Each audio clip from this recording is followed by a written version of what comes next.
শহরে ইট পাথরের নগরে, তাই তো আইলাম সাগরে।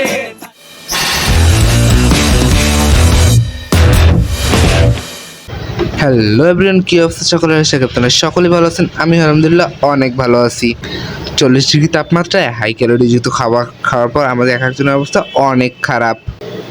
এই গরমে এই কুকুরটির অবস্থা অনেক খারাপ। এমন অবস্থায় আমাদের যাওয়ার একমাত্র জায়গা হলো গরিবের কুয়াকাটা।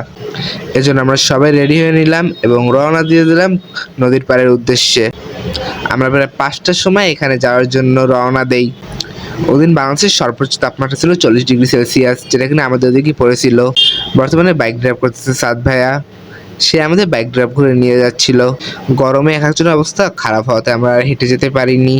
এজন্য আমরা একটি বাইক হায়ার করি এবং সেই বাইকে করেই আমরা যাতায়াত করি। বলতে বলতেই চলে আসলাম আমরা আমাদের গন্তব্যস্থলে, যেখান থেকে আমরা আমাদের নদীর পাড়ে যাব। আমাদের সাথে আরও লোকজন ছিল, তাদের আনতে আবার সে চলে গিয়েছে।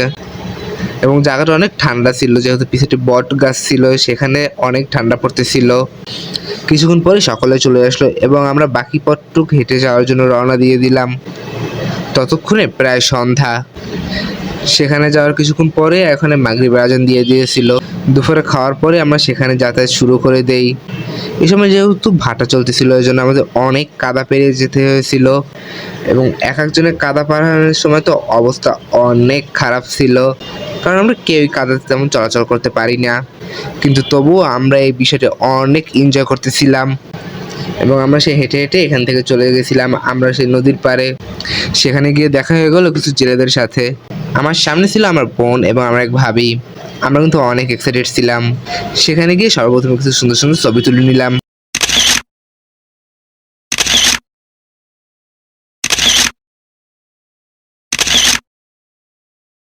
তো আজকে ভিডিওতে থাকছে এই পর্যন্তই। দেখা হচ্ছে নেক্সট ভিডিওতে। সকালে ভালো থাকবেন, সুস্থ থাকবেন। আল্লাহ হাফেজ।